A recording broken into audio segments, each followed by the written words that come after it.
Welcome to the channel. My name is Reni. I'm a pagan from the beautiful country of the Netherlands.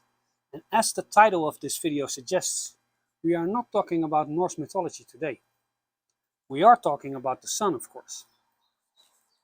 Today, while I'm recording this, is actually the summer solstice. It's the longest day of the whole year. So it's nice to talk about the sun and what the sun meant to our ancient pagan ancestors. The Nordic story, probably a lot of you already know. You have Sol and Mani, the sun and the moon. And in Nordic mythology, the sun is a female deity. And it's pulled by a chariot. So the sun is pulled by a chariot across the heavens, but it's always followed by a big bad wolf. The name of the wolf is Skol, which translates to hate. And Skol is the son of Fenrir. So the moral of that story is that you shouldn't let the light of your light be taken out by hatred.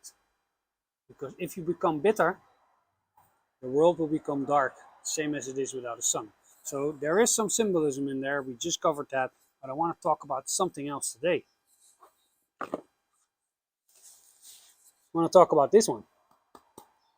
Now what is this? You go like, it's not a Celtic cross, because the Celtic cross has it made it the Christian cross. Well, this was the Celtic cross before it became Christianized. This symbol was found in Ireland, and they dated it 5,000 years ago. This was to them, was the sacred sun wheel. So we're talking about the sun today. But they also found this in Italy. They dated it about 2,000 years ago, and the Romans called it Sol Invictus, the power of the undying sun. That's actually what they thought about themselves and their civilization. Rome was on par with the sun, meaning that it always shined and you can never keep it down. You can get rid of the sun, but it will always come back up, just like Rome. But it was also found in Indonesia, in China, in South America, everywhere. They found this. So what does it mean? Well, it's a sun symbol. When I first saw this symbol, some Native American guy taught me that. He said, this is our medicine wheel. The sun is in the middle, the first quarter is spring, then is summer, then is autumn, and that's winter. And it's cyclical, it just keeps turning. But it isn't just like a calendar for a year. The seasons aren't just seasons.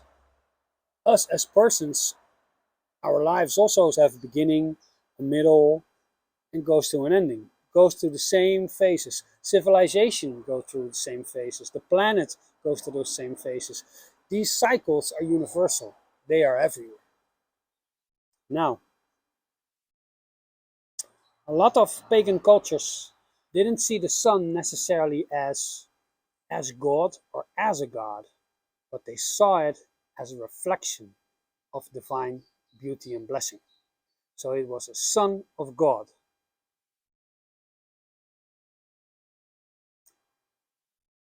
So the Christians, well, they basically only had to change one letter. They went from S-U-N of God to S-O-N of God. Because this is a cross. All they did was make this one longer, and then you get the Celtic Cross.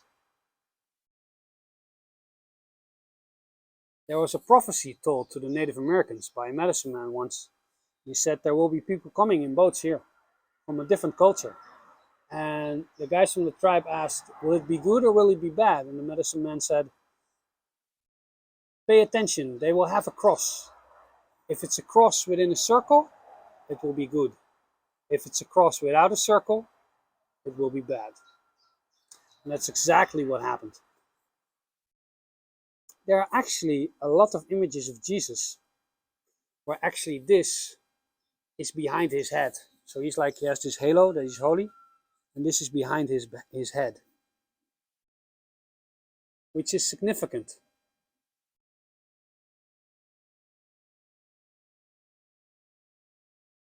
Because that would mean that pagans has the son of God and Jesus is the Son of God, meaning that the God in the Bible, and possibly even the God in the Quran, Allah, is a pagan sun deity. Because Christians all around the world follow the life of Jesus, and many of them are still waiting for Jesus to come back. That's a classic sun tale if I ever heard one. They don't need to wait for Jesus to come back, he already comes back every spring. Because the tale of Jesus could be seen as an allegory. It's a symbolic tale of the dying of the sun, the dying of beauty, and beauty and the sun being reborn again in the spring. Funny fact, the Egyptian sun deity was called Ra, but his full name was Amun Ra, which is funny because in church they say a lot of Amen, and it looks suspiciously like Amun. So that's like a nice little cheat for you. Say you're a pagan watching this and your friends are Christian and they want to get married and you're stuck in church and the priest constantly says amen and you're expected to say amen back. Don't say amen, you say Amun. Make it a greeting to the sun god. After all, their god is a sun god as well. And Jesus could also be a sun deity. And don't say it loud in front of the whole church like Amun, like fuck everybody's sermon up. Be polite, just say it to yourself. Make it a little pagan prayer. Okay. So this was later transformed into a cross and became the Celtic Cross. I want to talk about what the sun means to me, because that's what I do on this channel. First part is kind of general, and then I give you some insights that I had on my own regarding the sun. To me, the sun almost represents unconditional love. Now don't worry, I'm not going to go on a rant about unconditional love. I think unconditional love is something that a mother probably has for a child, but to display unconditional love in this very conditional world, I don't recommend it. I think you will get eaten alive if you do unconditional love. We need conditions for our love, otherwise we get robbed, raped, and spit on repeatedly, and we don't want that.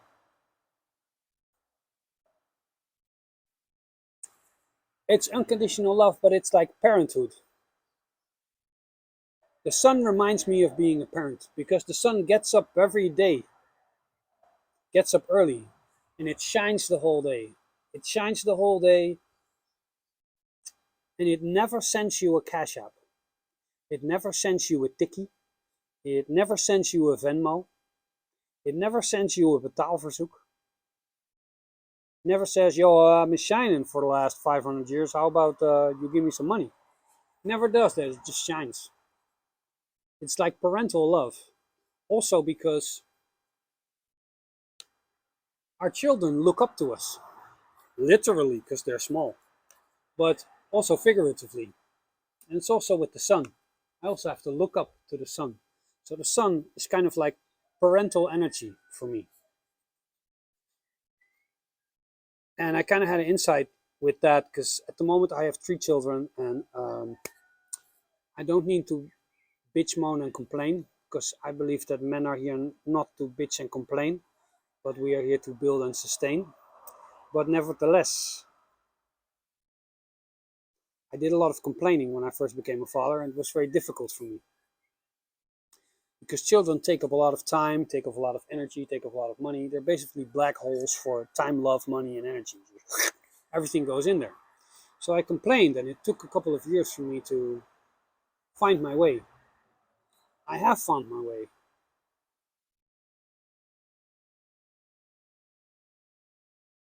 And just like the sun gives unconditional love, the sun gives away.